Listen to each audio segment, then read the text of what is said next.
Hey everybody, welcome to the 30th episode of the Pixel Meditations. This is your host Steve, and with me is Toby. We're excited to be back. We took 1 week off last week unexpectedly, and we're back this week, so be sure we're still here. We're just going to be kind of going every other week from here, and the summer might have a couple odd breaks since I'll be traveling, and Toby has a vacation, and I'll actually be in Europe next month to see Toby, and we're going to be visiting Greece, which I'm pretty excited for. I assume you as well. Yeah, it's gonna be pretty awesome. I'm really excited actually for that. Yeah, we kind of have our itinerary set, and it looks like it should be a pretty sweet trip. My first time to Europe, and of course, you've been in Europe for over a year now. No, almost a year. Yeah, almost. Well, a little over, more like 8 months, but it's fine. It's all good. Yeah, but sweet. So we'll be in Europe, and maybe we'll record an episode from the beaches of Greece or somewhere, the beaches of Mykonos. But anyway, guys, before I actually get to our topic, I just want to give a quick shout out to Yamat Yagrob, and I'm really sorry if I just completely butchered your name, but you gave us a suggestion about talking about Stephen King or H.P. Lovecraft. It's definitely something we would love to get back to books. We both read quite a bit, and we're both really interested in literature and all kinds of writing for that matter. And for me, I just haven't read a ton of Stephen King or a ton of H.P. Lovecraft, though I have dabbled in both of them, so we'd have to figure out our way around that. But thanks for the suggestion. We hope we can get to that for you. But tonight, we are going to be talking about YouTube, the most popular video website in the entire world, as you all know. And we're going to be talking about kind of how it started, how it's changed, our own personal experiences with YouTube, and our motivations for even considering YouTube for an episode, the pros and the cons, sort of the societal impacts, such as like copy editing, kind of leading people to believe in more conspiracy theories, how it kind of can detriment or support, I guess, someone's life, how kind of money works on YouTube, how you can kind of make a profit off of it.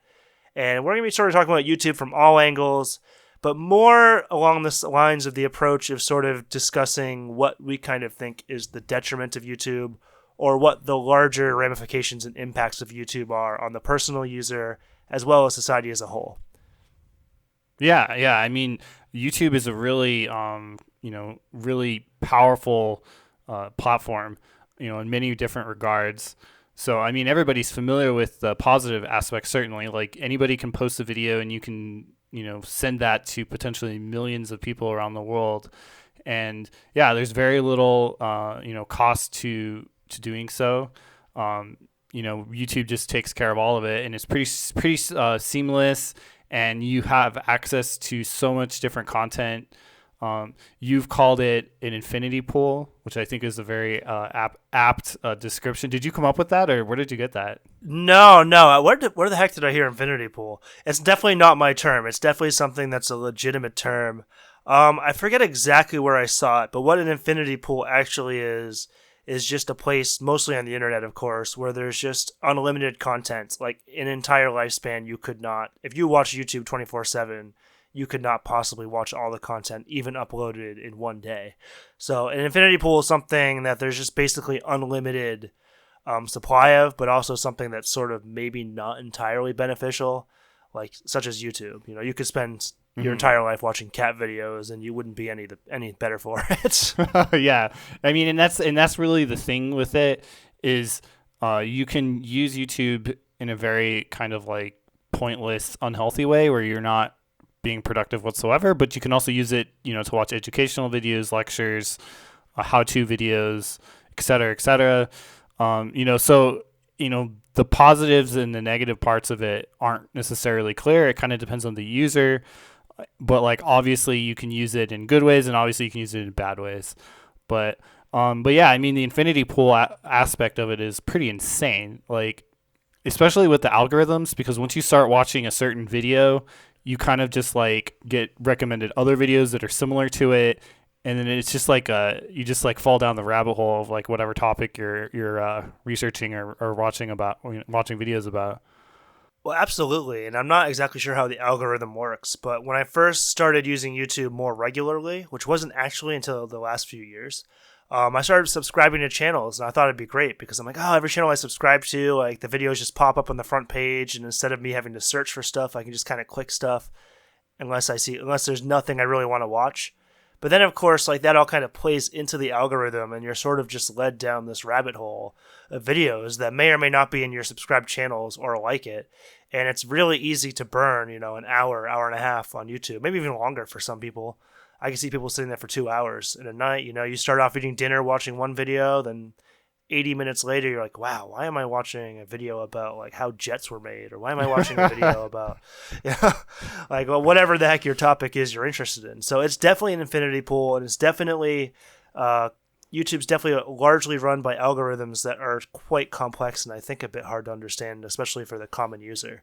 Yeah, exactly. And to some extent, the way that the algorithms are sort of made is not really to the health of the user. For however you define that, whether it being, making sure that the viewer has access to content that's actually true, or, maybe it's not, or maybe it's harmful to like a certain group of people. It's not geared towards, monitoring the users, how much time they're spending on the website. Maybe they spend 8 hours or 10 hours a day watching YouTube videos. Who knows? So it's like, it's kind of blind to the actual well-being of the user. It's just kind of like programmed to like maximize how many videos you watch and to give you more and more videos that might entice you to keep watching. And it's like, there's not a lot of like regulation on that control. And I think it's potentially really dangerous, actually. It's crazy how many YouTube videos I watch personally. And I'm like a graduate student, so I'm like theoretically very busy in my life, but I still find myself watching many hours of YouTube videos just because there's so much content that's potentially relevant, and it recommends the content that's relevant, like it finds it for me pretty much, and yeah, like it just you get stuck in a particular rabbit hole of content, and yeah, it's just like you got to extricate yourself from that eventually. Well, I think that in regards to all social media, this has sort of been a big conundrum to solve, is these social media companies, and there's a lot of guys coming out of Silicon Valley and doing interviews now that have worked on projects like Facebook, YouTube, Twitter, or whatever, and they're basically saying, like, yes, there are people who actually program these intentionally to keep you addicted to it, to keep you watching, to keep you tweeting, to keep you posting, and it's absolutely not in your best interest to spend hours a day on these websites. It actually very well might be to the detriment of your mental health. And that's sort of the other part of the problem here, is that there's sort of a liability thing. Not a liability, but these websites don't really have any responsibility for what you do on them. Like technically, like YouTube has no responsibility. If you spend 6 hours a day watching YouTube, there's nothing. YouTube can't be blamed for that. They can't take responsibility. Yeah. It's all on the user, and it's kind of based on the user's fault. But at the same time, there's clearly a lot of trickery behind these websites and sort of manipulating, how much time we spend on them, how often we check them. Facebook, it's much more kind of like, I guess, it's much more in the headlights. It's like with notifications that pop off on your phone. YouTube has that too, although it seems like it's less of an issue. But it's definitely sort of this problem of like, yeah, we're the creators. We used all these like tricks intentionally to keep you hooked on it, but we're not responsible at all for how much you use our product or get addicted to it. I mean, to be honest, it's a bit of a gray area, and it's relating, it's related to, technologies that haven't been around for very long. Like traditionally in media, a company will make a movie, but it's like, it's a known thing. Like it has a length, and it's like everything about the product is described to you before you even, experience it. But with YouTube, the product is the videos, but there's like this algorithm underlying it that is directly affecting you as well. And it's like the algorithm part of it isn't really like clear. It's not clear what it's selecting, why it's selecting it. Like the product is like kind of opaque to the user, and it's like you're subjecting yourself to a whole world of content and videos, and you don't even know why, and you're just kind of like sucked into it. And I kind of understand the argument that you could make and say that, well, it's not the company's fault that these people are spending 6 to 10 hours a day watching YouTube videos, but I feel like when they're making that might be a little extreme. Yeah, but like when they're making the algorithms that encourage the people to consume this content, I feel like they're at least culpable in some sense, and maybe completely culpable depending on how you look at it. But it's definitely like really, really difficult and challenging.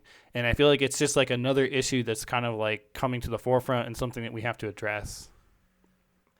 It is, but it's sort of hard to like indict any of these companies for any sort of like law breaking. You can't like literally say YouTube committed a crime in making you watch YouTube videos. So that's where the gray area comes in. Like they're definitely responsible for something. And I feel like there are a lot of policymakers and people who are trying to kind of find a way to sort of control these websites. And I guess like we saw the Zuckerberg hearing last year, and Facebook's been definitely the most heavily scrutinized company in the last year.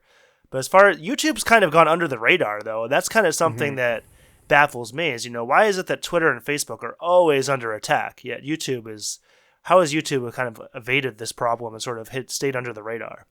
Yeah, I mean, that's really interesting because, like you said, Facebook in particular, but also Twitter has definitely incurred, major criticism from many different levels, from the regulators, like having Zuckerberg in Congress. He did a really, really terrible job actually conveying, Facebook's sort of like goal and mission in a way that was understandable to those senators. Like they just like really didn't get it. It was absolutely amazing to see that. I mean, I'm sure there are good regulators in Congress who understand the issues, but man, yeah, it was really crazy to see that.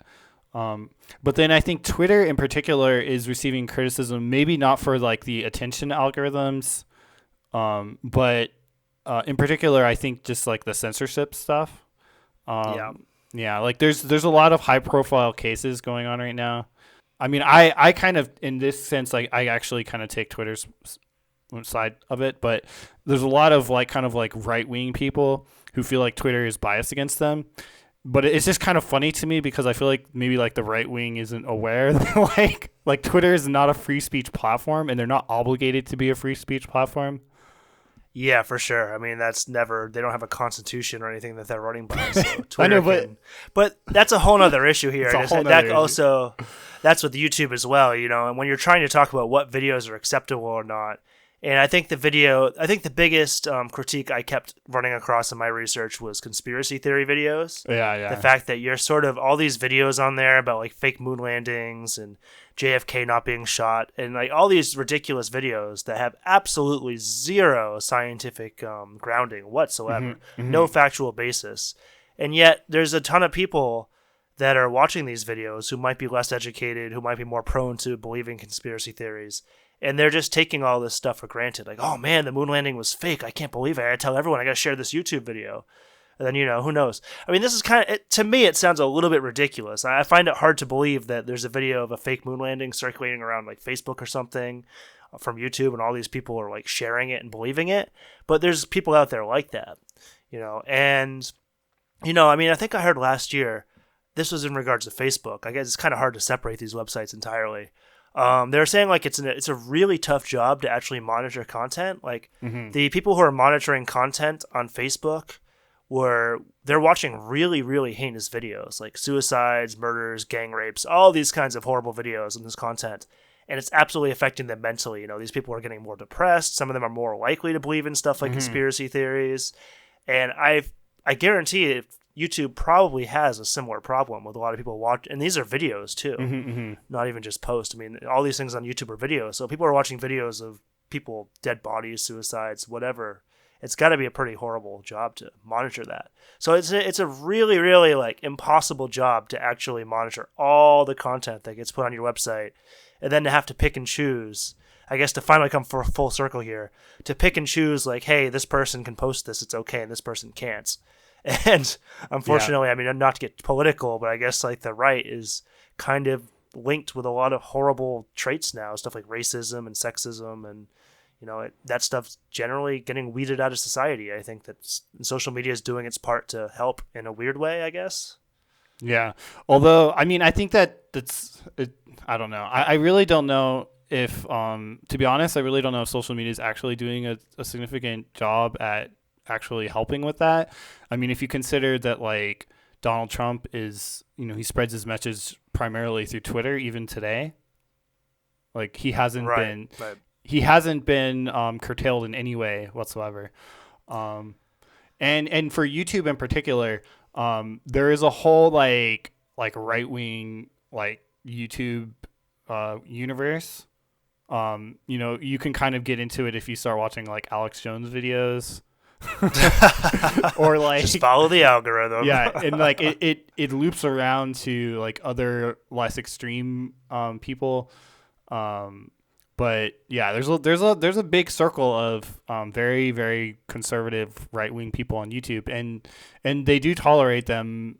But I think there is pushback against a lot of the right wing people now, especially because advertisers have picked up that a sizable amount of their audience does not enjoy having this content around, and the advertisers don't want to be associated with it. So YouTube and other platforms are definitely trying to recognize the content that has like these sort of like themes that are very antithetical to like kind of like a more progressive audience, like not liking racism. Like that's something that was yes, that's a value that like most people have, and we don't want that content on the platform. So advertisers don't want to be associated with that. So they're definitely demonetizing content that's associated with a lot of these things that advertisers don't like. But I feel like there's a lot of hyperbole, and people take it as their rights to free speech on YouTube, whatever the heck that is being curtailed. And it's like, I just think that's an absurd argument. It's absolutely not the case. It's not a free speech platform. They just mirror what's going on in real life, and I think that like a lot of these people, when you're really, really steeped into, I guess, a political ideology in this case, it's really hard to believe that you're doing something wrong, I imagine, for a lot of these people. And so they post on YouTube or something, and they're like, I can't believe my stuff's getting taken down, but all these leftists can post their communist all that crap over there. I don't know. I'm not going to really get too far into the political stuff, but I think that you're right in the way that YouTube is kind of like the internet. Like, you can find what you want on YouTube. I'm sure there's a lot of horrible content, a lot of racist stuff, there's plenty of stuff that's got to be pretty despicable on YouTube. It's sort of like the internet itself. Like, you just got to kind of find the dark alleys that have it. It's definitely there. And I mean, I don't know, just how you monitor that is something that's just far beyond. I mean, it's sort of like, and whenever I think about something like that, I'm sort of thinking about like, wow, why is the universe here? Like, it's sort of that question. Like, it just seems like there's no way to answer it. Like, how do you monitor content? I mean, I think I found like facts that were saying 400 hours of content are uploaded to YouTube each minute.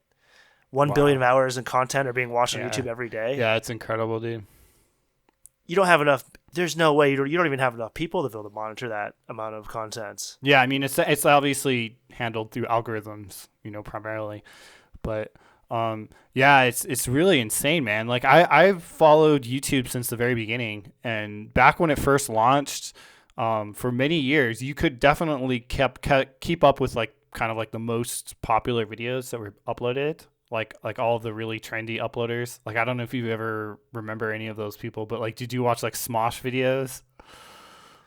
I was not really into the YouTube scene for the first few years, so no, really? I can't remember much from the early days. No. Yeah, like there were so many early YouTubers, and you could really, it was a pretty like small community, and you could really watch most of the stuff that they put on the website. Like, what is a Smosh video? Well, Smosh are like these two dudes who just do like kind of like ridiculous skits, pretty much. It was more of like a very like high production skit, like kind of channel. Then it was just all like hilarious, like stupid humor, pretty much.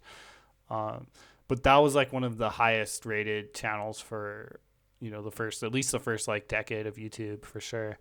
But yeah, like now at this point, I mean, it's just like absolutely no possible way you could ever watch even a tiny fraction of like the stuff that's on there. Like it's just like completely insane.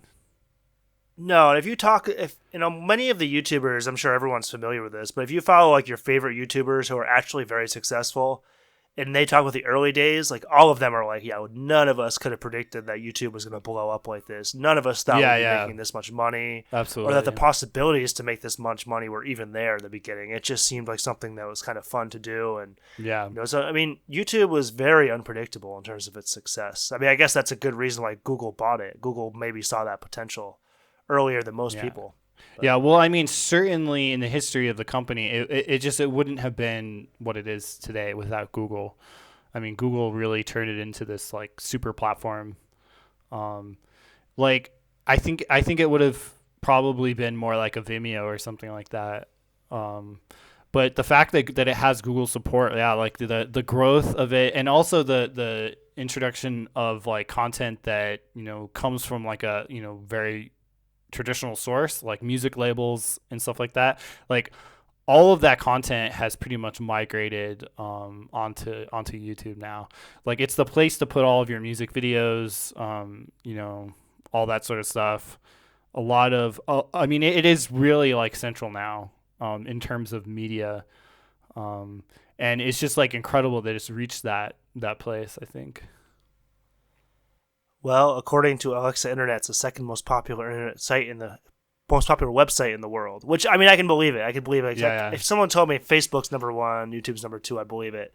But another thing that absolutely blows my mind about YouTube is the fact that all of this is entirely free, and that YouTube lets you upload as many videos as you want. You could upload a video every hour if you wanted to.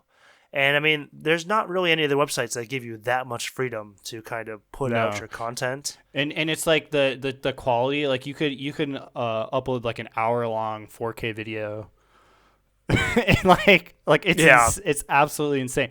I don't know, but I mean, imagine. Now, see, Wait, what were you so gonna I was to say, I thought way back in the day there was definitely a limit to how long you could post videos. I do not remember there being 30, 40-minute videos, 10 years ago. Yeah, no, they've definitely lowered the kind of like limitations gradually, but I'm just saying like the crazy thing about YouTube is it's this immense platform for all this content, and it's an infinity pool. Essentially, I mean, it's greater than the Library of Alexandria. Like, there's no possible way the Library of Alexandria even have a fraction of the content. On YouTube. Someday we're gonna have to do a podcast episode on the Alexandria Library. Just because we mentioned it. Eventually, it comes up like every third episode somehow. I mean, it's true, but I'm just saying if you think about how centralized it is, it's controlled by one company. Like, what if Google just decided one day, like, YouTube's not profitable, we're going to shut it down? Like, I don't know. Crazy. Yeah, I mean, I thought about that before recently. That's actually something I thought about a few times. I was like, what if the internet was just gone tomorrow? How many people's lives would just be destroyed? Like, how many communities would just be utterly destroyed? Like, it's amazing how much life has changed in just 20, 30 years. Yeah. Like, it's just unbelievable. Yeah. But I guess getting back to YouTube, I mean, we talked a lot about kind of the issue with sort of censorship and stuff. But let's talk about part of the goods part of it, because I want to talk about the pros a little bit here. Because we both watch quite a bit of YouTube. I think you're a little ahead of me. Yeah, probably. I hope so, anyway. But, I mean, we both have a lot of passive time. I think there's a lot of times where both of us have YouTube running, and maybe like when I'm showering, sometimes I'll leave it on. There's music in the background. Mm-hmm. But one of the things I personally love about YouTube is just the fact that you can do so much with it, and you can learn so much from it. Like, now that I like that I kind of have all my subscriptions set up, and I very rarely add a new one now. But I like that I got my videos selected off. I got my hiking videos. I got my how-tos on how to I got my game reviews. But I really like that you can use YouTube in a very beneficial way. And I very often do. I've learned a lot of different exercises from YouTube. I've learned how to tie some knots in my rope, which I like to use for outdoors from YouTube. And you can definitely use it to learn skills if you want to. And I think that's one of the biggest benefits of YouTube. A lot of people, I think, use it more as a how-to, kind of a quick fix, like, hey, I got this problem, how can I fix this? But, I mean, you could absolutely use YouTube to, probably take an entire class at this point. Yeah. Now, I'm not saying it's my recommended way to do it, but I think you could. Yeah, absolutely. And it supplements education really well, as well. Like, any teacher, these days has definitely utilized YouTube, whether in the classroom or just to get ideas for content. But I mean, kids absolutely love YouTube videos. So if you can show them a few YouTube videos, it's great. And it works really well for downtime, because there's a lot of the content that's on there is super educational, well made, well sourced, and it's actually a really great educational supplement to the kids.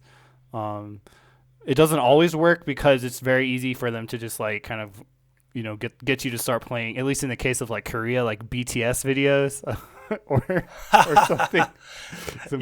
You were using it with older kids. I had it with younger kids. So I was using more like kind of dance videos they could dance along and sing to. Yeah. There was a phonics, like the British like Alpha Blocks. It was like a British phonics show where the letters actually make their sounds and have different skits and stuff.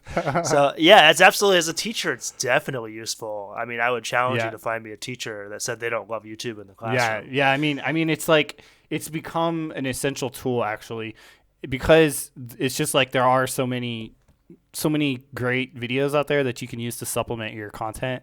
And as a teacher, you always want to be thinking about different forms of, presenting your content to your students. So if you can give them like a lecture and like some kind of activity and then like show them a YouTube video, like all those different types of, sharing information with students that's just like, it just increases their ability to learn. So.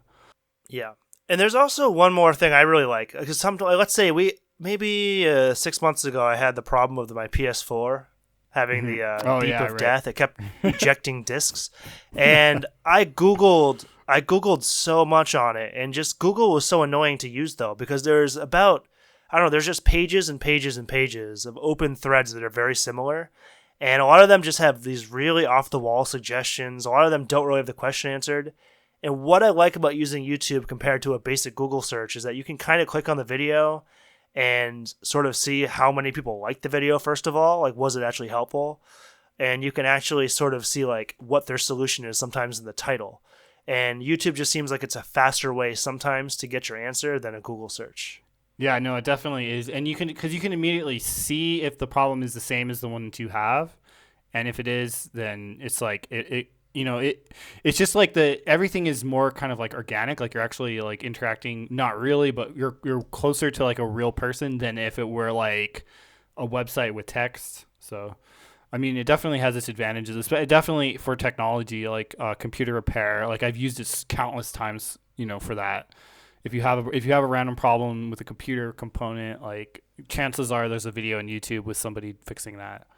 So yeah, and I guess that we'll stick with pros for a few minutes. I think that's my next pro with YouTube, is sort of in the same way that like we talked about video games building communities. YouTube can definitely build communities, and I really think it's interesting. There's something different that happens with YouTube than any other medium or like kind of sharing platform I've ever seen, in that a lot of the people who make similar videos, I guess like, and since we did Pixel Meditations for so long, you talk about like the video game community, and a lot of these like gaming YouTubers, they'll actually like bring on other YouTube channels and have them like work together to make a video. Same with another exercise one I watched. Two guys came together and they made a video. So these guys are constantly supporting each other, and they're sort of like trying to build a community, and their communities are often linked up. So there's massive benefits to actually work as a community rather than be like, no, I'm going to be the lone wolf. I'm going to be more successful than you. It just seems like YouTube is sort of built in a way where it actually naturally deters you from that sort of behavior of just being like, nah, I can do that. I don't need anyone. I'm just going to do this by myself. So I like that there's sort of a natural sense of organic community building within the YouTube community as a whole. Yeah, absolutely. And also like just between disparate people, who may not otherwise have found each other, maybe they didn't click on the forum at some website, it's really obscure. You find it through like a Google search, but if it's like through YouTube and it's through the algorithms that kind of naturally like lead people towards similar interests, then it's like it can facilitate connections that otherwise wouldn't exist. And yeah, you definitely see that. I'm sure you're kind of like, it seems to me like you're kind of like referring to like Metal Jesus and his like crew. Well, yeah, kind of, but I actually watched a recent one with like RG3 or RGT and the Australian gaming guy. I can't remember his name right now. Beat 'em ups, yeah. Yeah. And I just thought it was cool. I was like, wow, I've watched a lot of these guys' videos separately. I didn't even know they knew each other. But of course, they're probably aware of each other just because they're making videos. Yeah, and a ton of subscribers and views. Yeah, and then you combine YouTube with Twitter, because I know a lot of these people use Twitter to interact. You can DM people and like interact with high profile people. Like Twitter's probably the number one way to interact with like high profile people these days.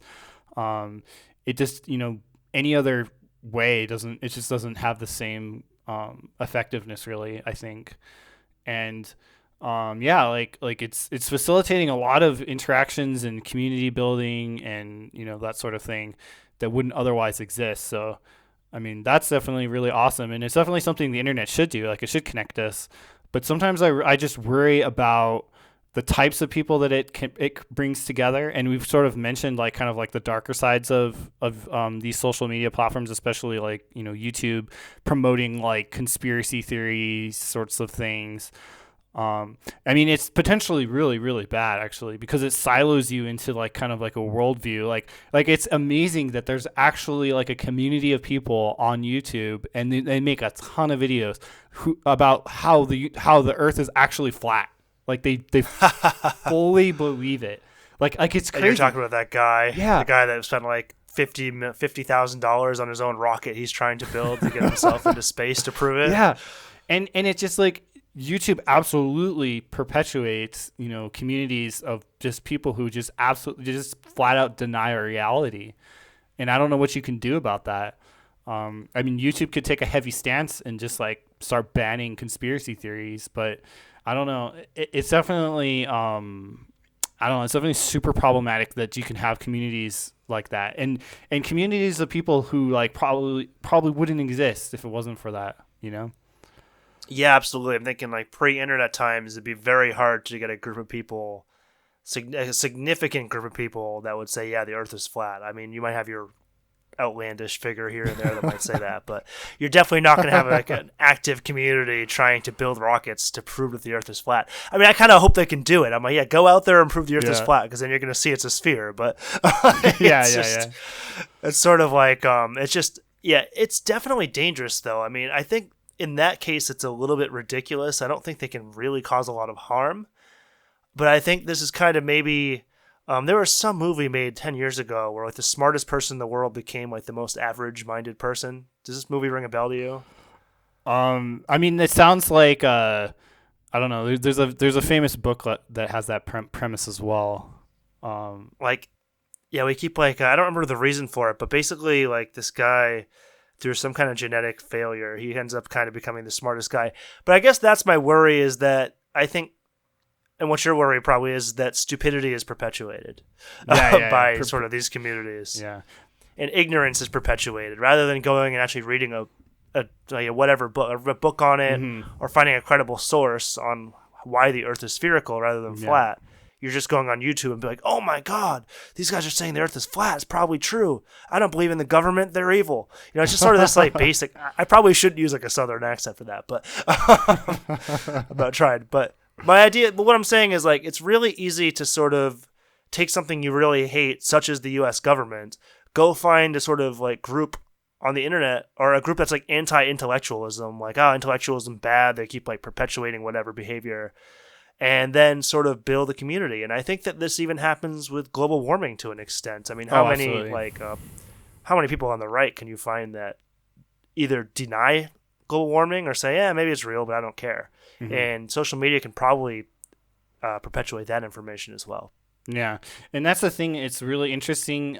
You really saw this in the last election in particular, but the far right people, ironically, they're very, very comfortable with these basically Silicon Valley technologies, of Facebook, Twitter, and YouTube.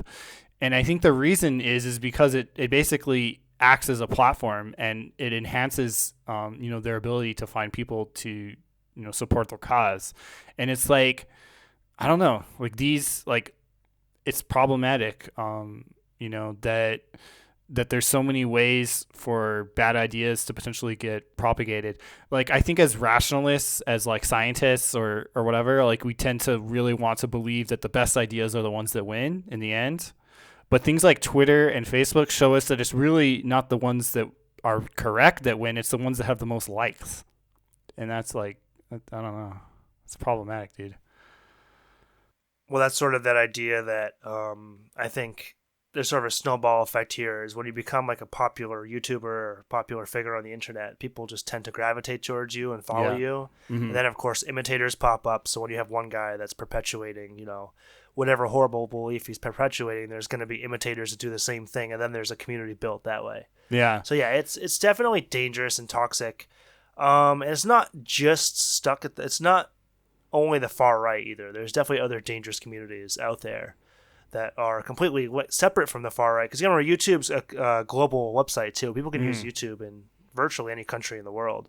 So I mean, I don't think it'd be allowed, but it wouldn't blow my mind if I found out that like Al Qaeda used YouTube to perpetuate ideas, or terrorists used it or something, or there's probably a lot of propaganda videos used in other countries.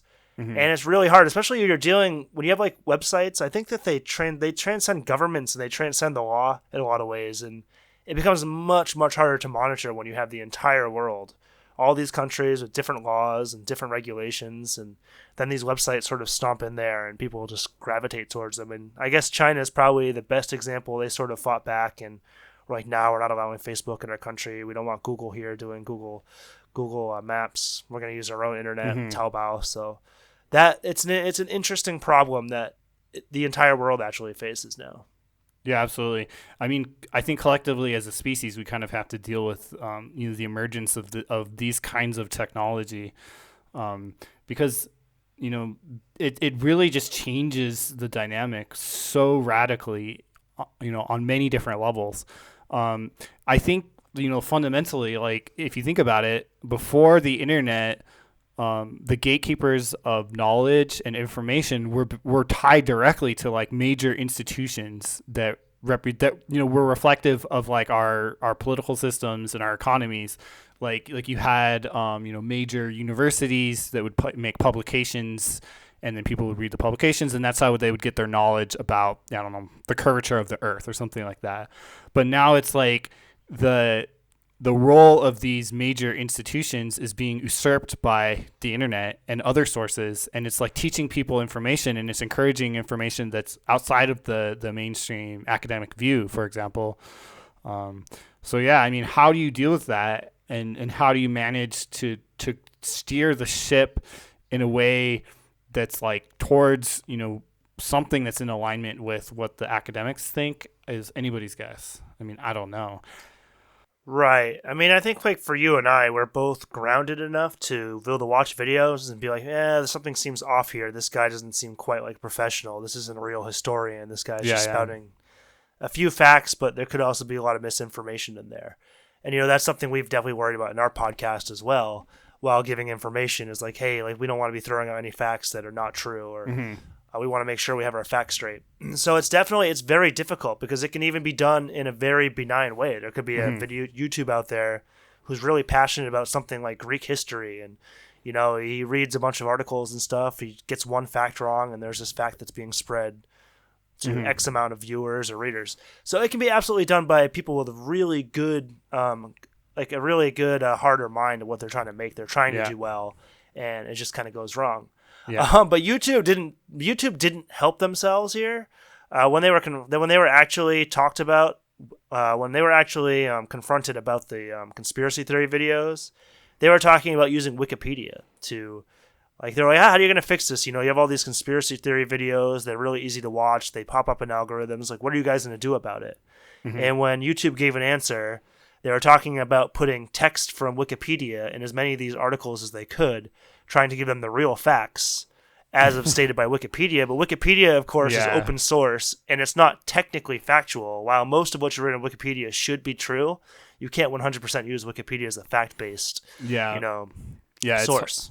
It might help, but in the end of the day, it's a similar issue. It's crowdsourced. It's not from an academic source. I don't know.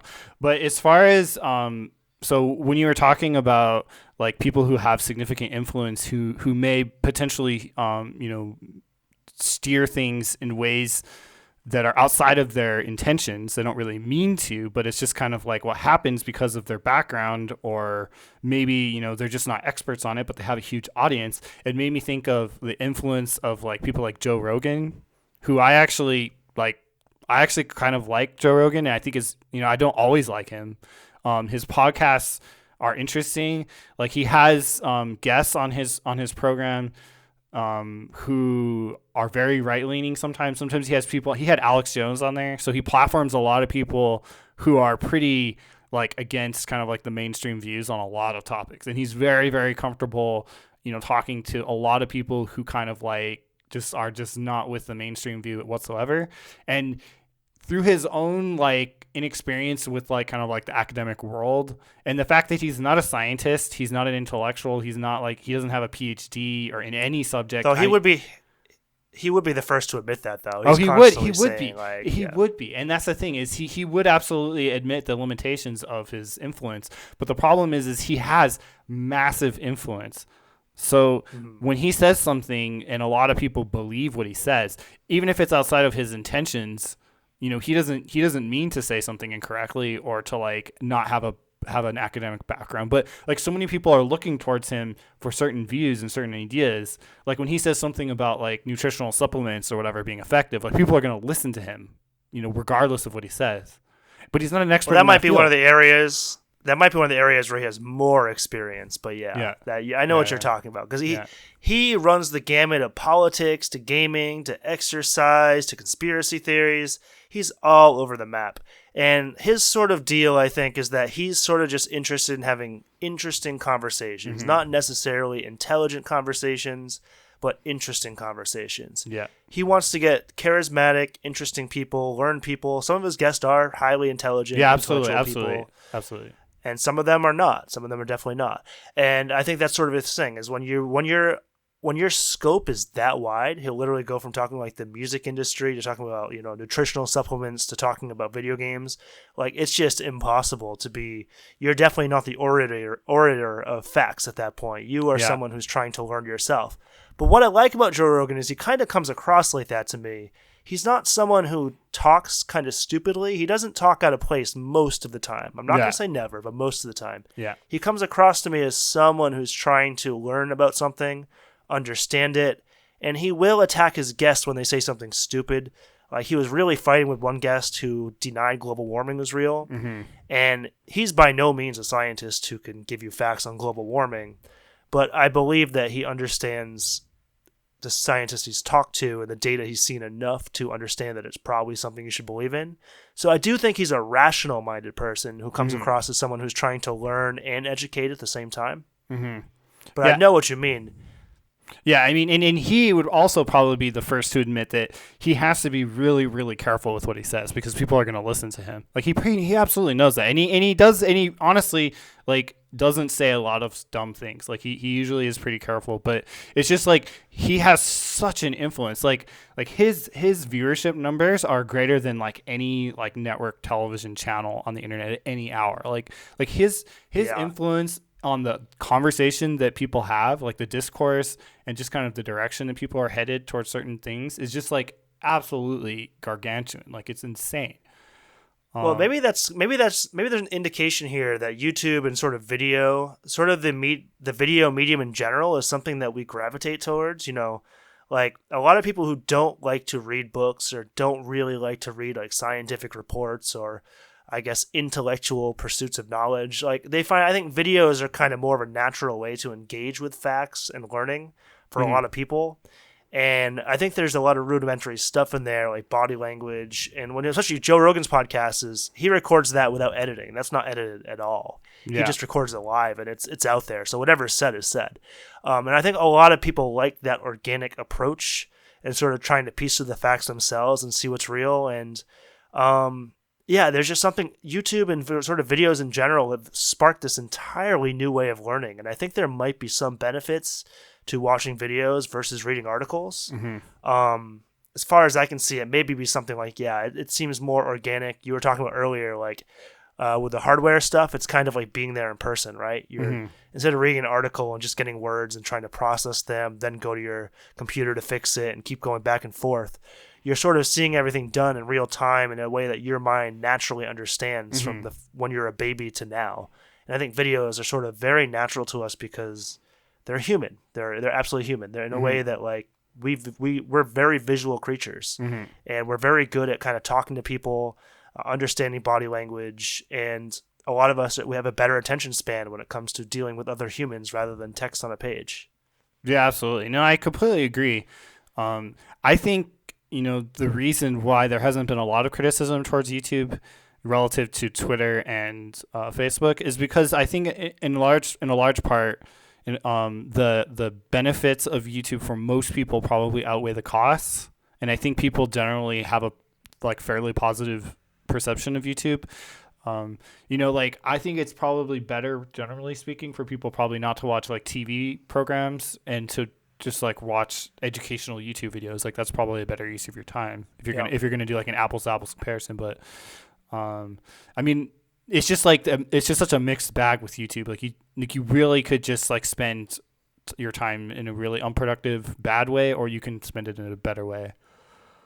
Yeah, and I'm not saying watching a few funny videos or dumb videos is not a good spend of your time. I definitely watch some garbage YouTube, but I think the one group that we might have to talk about a little bit here, because that's as a blanket statement, that's not entirely true. I think that children might be the kind of antithesis to that fact, because children probably don't have as much control over what they're watching on YouTube, Oh yeah, and I could absolutely. totally see now that kids all have smartphones and Hmm. they all have access to the internet in one way or another, I think that YouTube could potentially be very dangerous in the hands of children. And I mean, Yeah. they're probably learning about stuff like sex or drugs way earlier than they probably should be. And they're probably seeing some heinous stuff pop up. And it's probably not entirely possible the algorithm can throw them some really strange video. I would hope the algorithm would keep stuff to kids, but I mean, who knows what like 8-year-olds or 10-year-olds are typing into YouTube anyway? Yeah, exactly. And it's like YouTube does have like YouTube Kids, like certain sections, specific for kids. But how easy is it for kids to get a hold of a smartphone now and just like type in YouTube and browse away at the unfiltered version of it?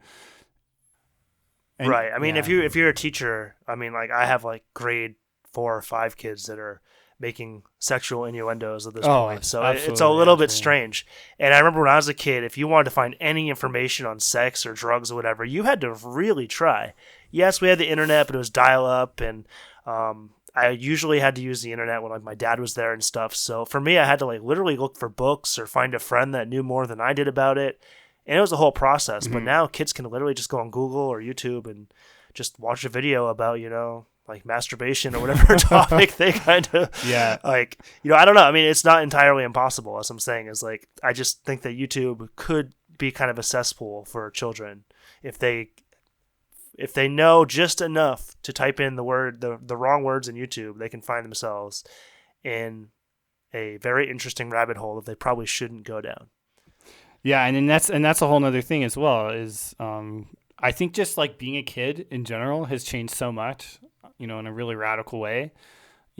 With the internet being a huge source of that. But I mean, there's other ways that being a kid has dramatically changed now.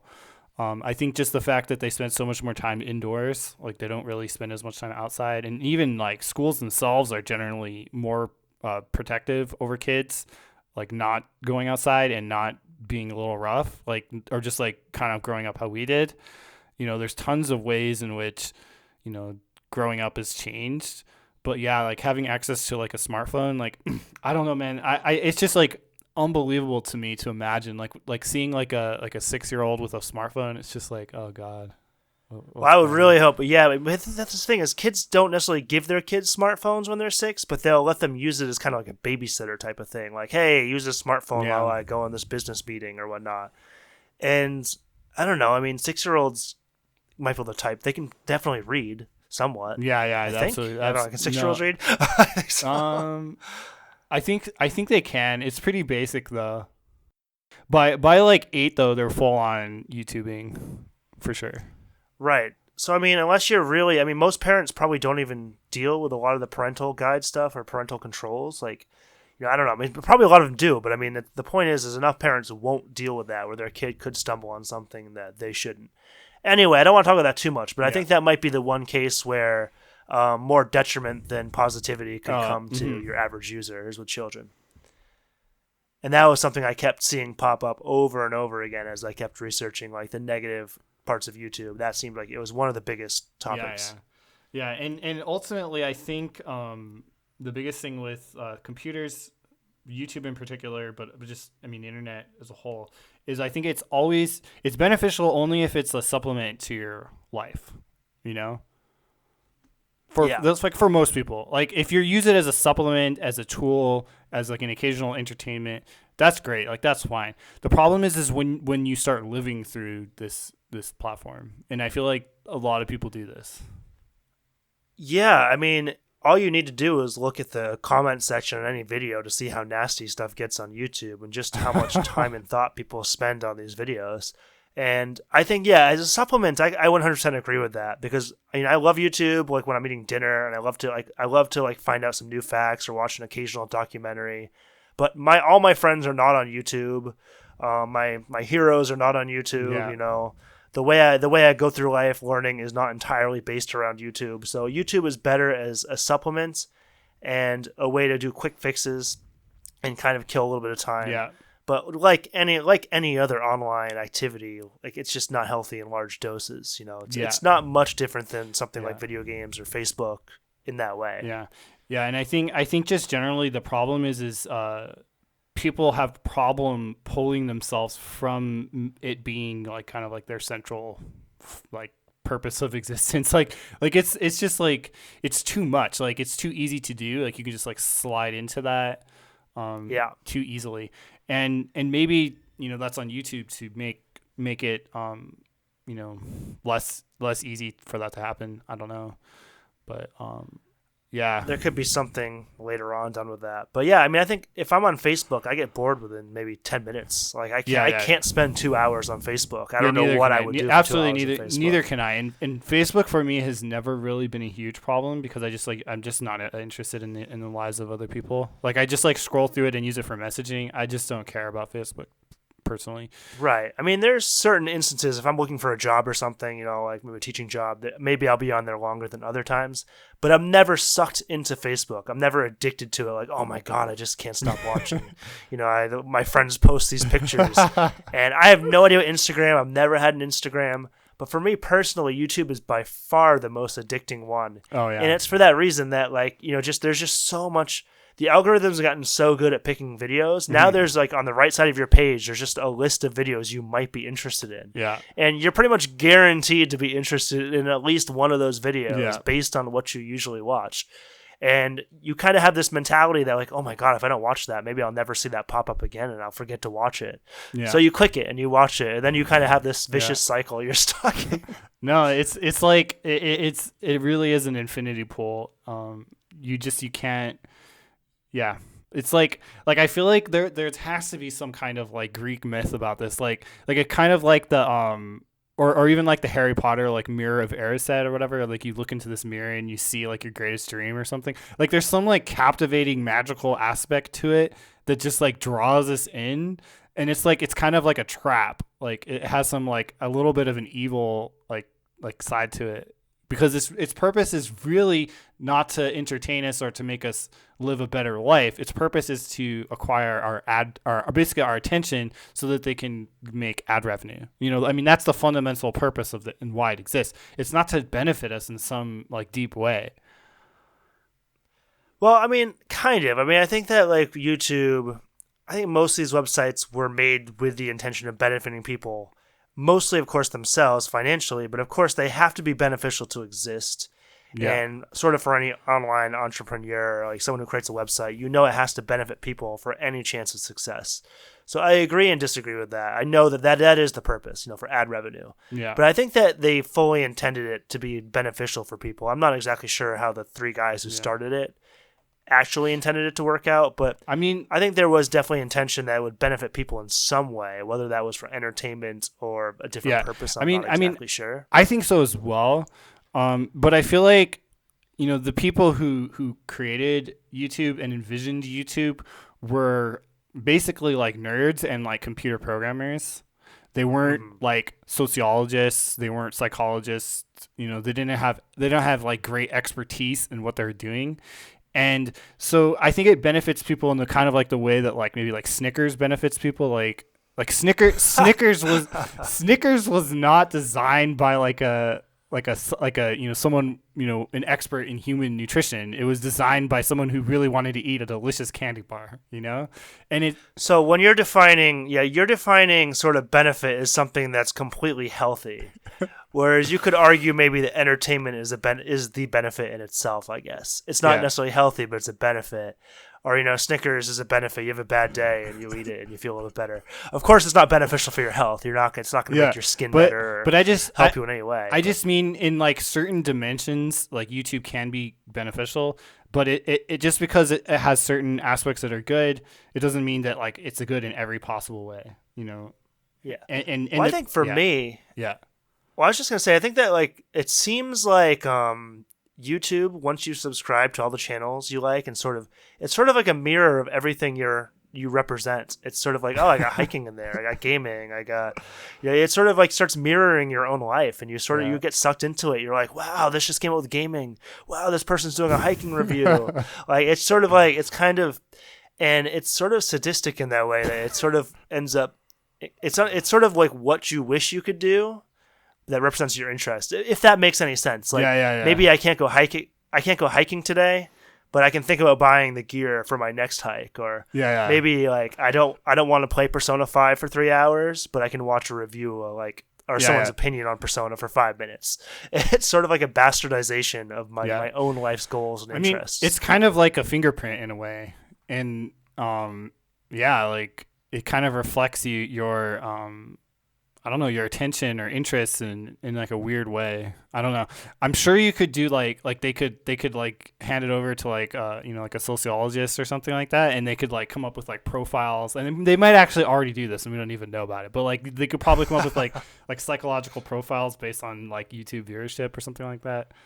I'm sure you. I'm sure there must be something. I mean, you could make this like they did it with Facebook already. Like they basically predicted your political persuasion based on your Facebook activity. But like, I'm sure you could do it with YouTube in all manner of ways. Like just based on like your viewer or viewer behavior, you could probably, come up with like a bunch of, probabilities about somebody, like whether it be like their mental state or their physical health or like their political views or anything, like whether or not they're about to commit suicide. Like who knows, man. No, I mean, I think that's true. I mean, yeah, if you watch enough YouTube, and then most of us have by 2019, then you definitely have like a giant fingerprint of all your interests, like how long you watch videos, what types of videos you watch. They could probably pretty much guess what you do on a daily basis. Yeah, your political affiliations, like kind of how good your social life is. But there's so many indicators you could probably get just by looking at someone's YouTube feed from the last few years. And, it's really insane. Yeah, and if YouTube has like a department that's working on this, I'm sure it's like, something that they would really want to share with the world, because it's like it just like creep people out probably if they knew how much information they could acquire. Yeah. Well, I'm just surprised that YouTube even lets you check how much time you watch videos per week. Yeah, on your phone. Seems like that should be. Yeah, well, I mean that's like a recent. On your phone? Yeah, I think you do it on your computer too. No, recently, I think recently they recently added that feature. I currently know of it only on your phone that's possible, but I don't know. I'm not 100% sure. But yeah, but you can't see your total viewership amount, and it resets every week. So that's kind of, you can't see how much you watched like in a month, but you can see your average weekly viewership, but every week resets at the next week. Yeah. So it's kind of cool. They give you a cool feature to kind of let you know a little bit of information, but they don't want you to see the big picture because they don't want to see how much time you're actually really wasting on this thing. Yeah. It's definitely like a snapshot. Yeah. But another thing is like, I mean, kind of YouTube's kind of all about you and sort of these people that you kind of perceive as like your somewhat online friends. Like, it's they're not your friends, but it's kind of like, oh, I'm gonna go hang out with Metal Jesus for 10 minutes, Whereas Facebook, it's kind of less about you. It's like kind of like everything your friends are doing, like kind of a lot of meaningless stuff. A lot of people kind of posting like negative status updates. Generic pictures of food or something. I just think that Facebook is sort of more mundane than YouTube in a way, because like it's sort of not indicative of your own kind of goals and dreams. And I think people really like YouTube for that reason, that you can kind of really get your own fingerprint stamped on it. Whereas Facebook, you kind of have to be really involved with like a specific community or you have to be really interested in following your friends on there. Mm-hmm. And I don't know, maybe I'm just this is kind of sounding dickish as I say this, but I'm just like I'm really just not interested in seeing people's like travel pictures every day or pictures of like the hot dog they ate for lunch. Like, what's really interesting about Facebook is I feel like it appeals to like two demographics that like we aren't necessarily a part of anymore. I think it really appeals to students who are starting out in their lives, especially like high school and college age students, because they want to make these connections with all the people that they're around. It really suits people in high school and university, like undergraduate university. And then I really feel like it suits like older people who have lost touch with a lot of people who they knew previously in their lives, and they want to reconnect. So it's like it really suits like kind of like older people. But I think for people like us, I don't know. I don't think. I mean, yeah. I don't feel a lot of connection to it. Yeah, me neither. I mean, I'm on it daily, but not maybe for minutes. That's it. I'm definitely not hours. That's for sure. But yeah. One other interesting thing I'd like to talk about a little bit. I initially thought this would be a very boring, dry topic to dive into, but I really thought the copyright issues with YouTube were very interesting because obviously copyrighted information isn't allowed on YouTube, but I didn't realize how loose it was and how easy it is to put copyrighted information and basically get away with it or have very less than a slap on the wrist for it. Mm-hmm. YouTube essentially does nothing. If you put copyright information on YouTube, they won't actually do anything about it. It's up to the actual owners of the copyright to see the video. Most of this is done in algorithms as well. Not algorithms, but most of this is done sort of like automatically. Mm-hmm.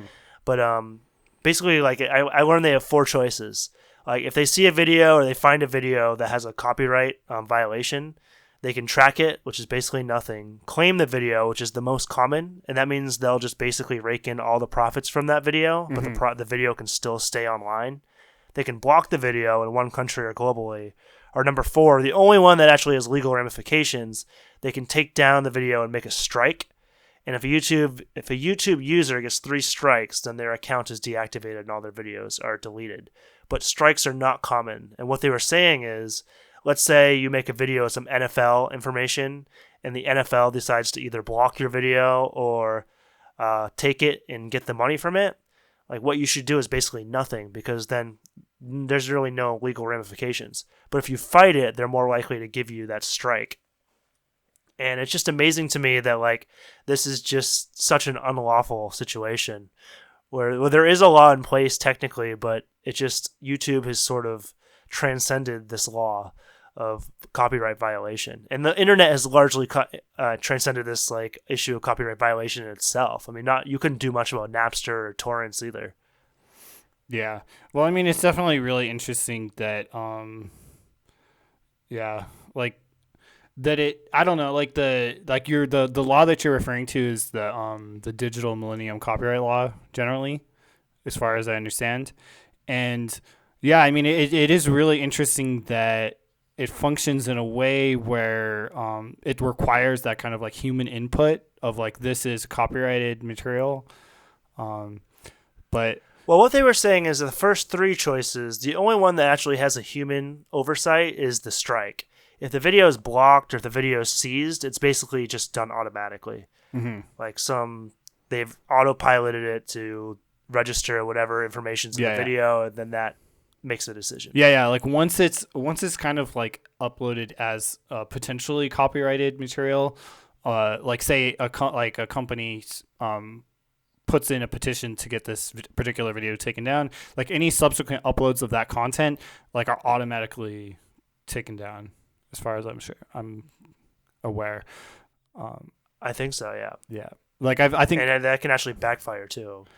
Oh yeah, definitely can, because like sometimes like you just have like a part of copyrighted material, or like, just like a snippet or something, and it'll totally take it down, regardless.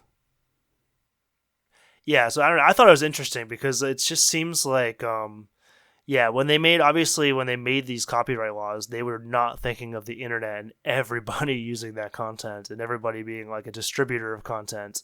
In the 1970s, it was pretty hard to pirate stuff like movies and games or whatever. Hmm. Anyway, hard enough as it is, but definitely distributing it would have definitely landed in jail time or very heavy fines. But now essentially they're powerless to do anything about it. And this is not a new issue. I just thought it was interesting the way that YouTube dealt with it, which is basically by not dealing with it and sort of just letting these companies make the decisions on their own. And YouTube has been in a couple massive lawsuits against companies that were pretty pissed that a bunch of their content was uploaded like more than like hundreds of thousands, if not millions of times. But largely, if you're a content creator, you can get away with a ton of copyrighted. You can get away with a ton of copyright information just putting it on your video, and most likely nothing will happen.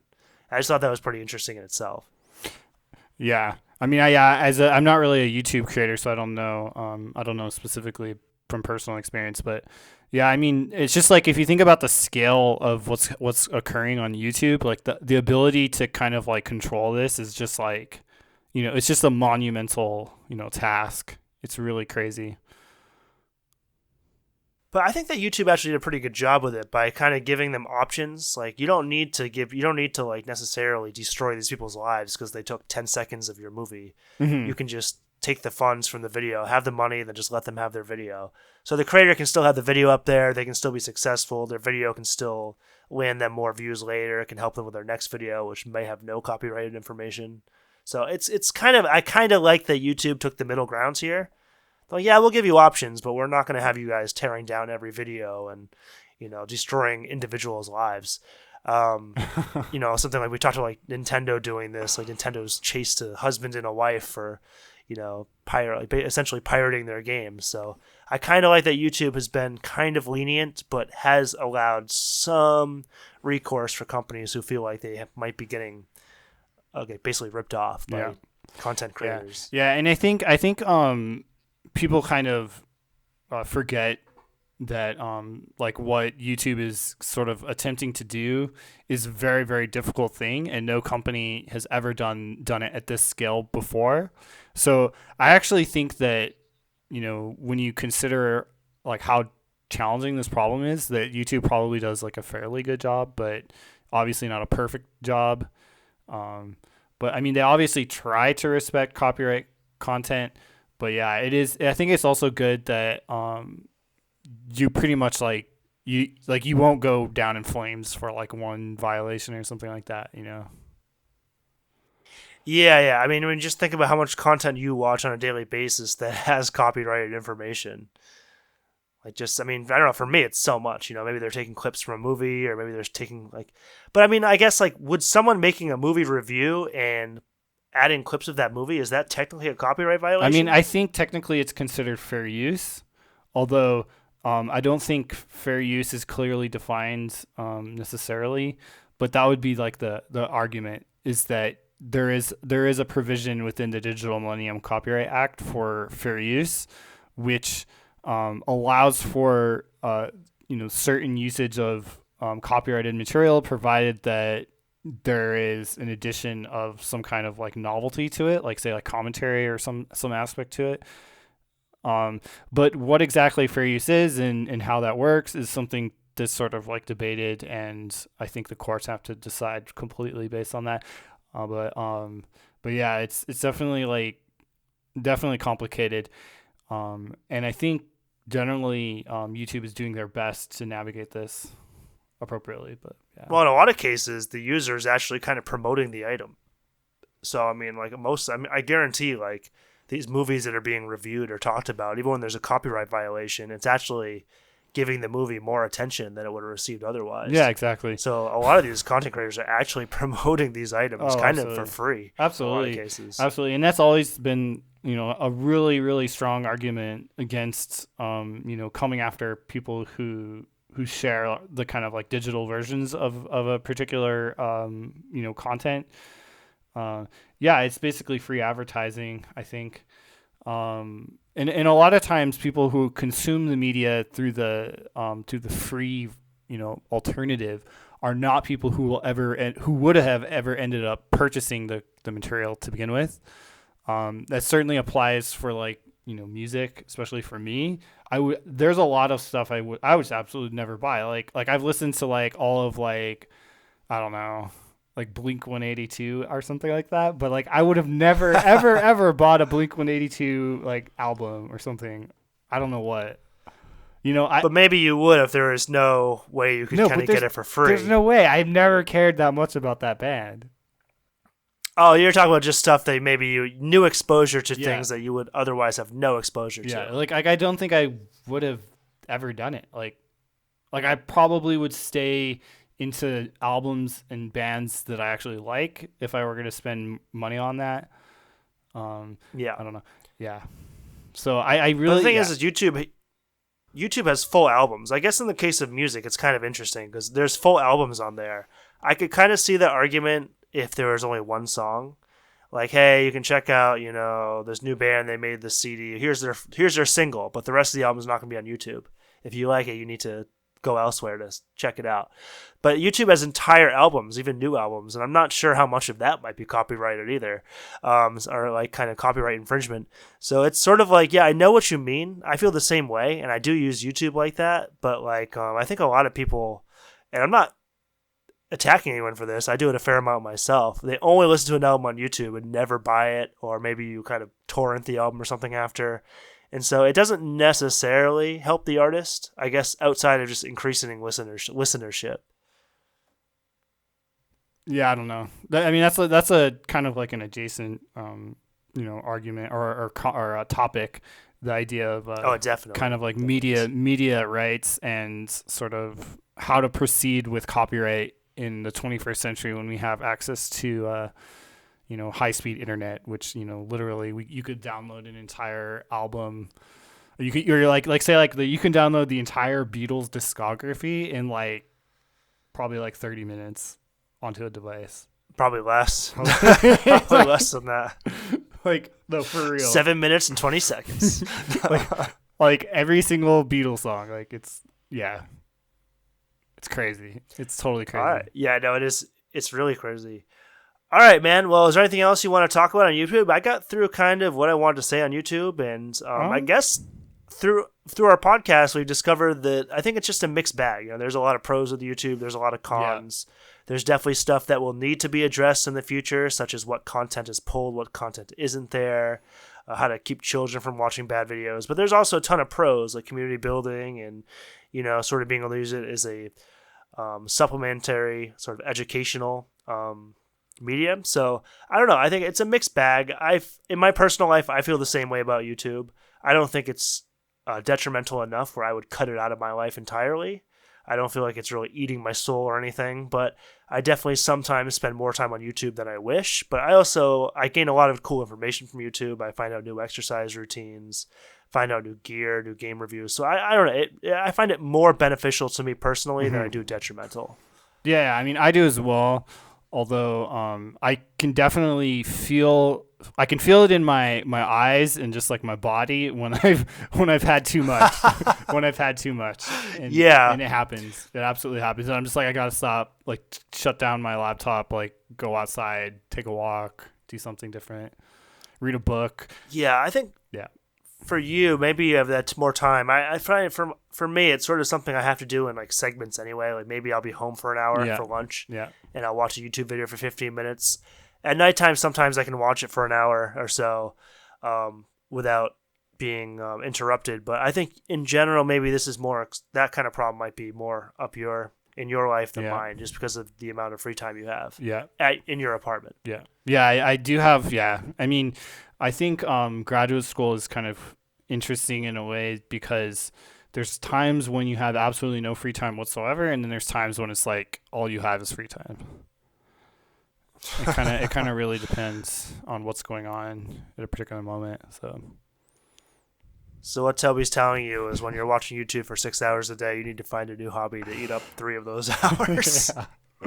Yeah, pretty much. So how pale are you? You don't go out. You don't see the sun anymore. No, I see the sun fair enough, a fair amount, but yeah. No, we're both pretty into hiking, so I know you spend some time outdoors and you work outdoors doing some field research. So yeah, guys, I think we hope we had an interesting and an entertaining discussion on YouTube. We'd love to know what your opinion is, kind of on what we said in your own YouTube time. So definitely let us know. What do you think of YouTube? Do you like it? Not like it? Do you think you spend way too much time on it? Not enough time? Is there some kind of topic? Is there some kind of topic that we completely missed here? That's it from us, and we'll see you guys in the next episode. Thanks for joining us on this episode of the Pixel Meditations. We hope you enjoyed the episode as much as we did. If so, please support us and help spread the word so we can reach new listeners. You can do this by simply subscribing to our podcast, leaving us ratings and reviews on your favorite podcast apps, and by sharing our content. Your feedback and ideas are very important to us, so please get in contact with any requests, comments, or suggestions. You can find us on Twitter at pixelmeditation, Gmail at thepixelmeditations@gmail.com, and Facebook at the Pixel Meditations page.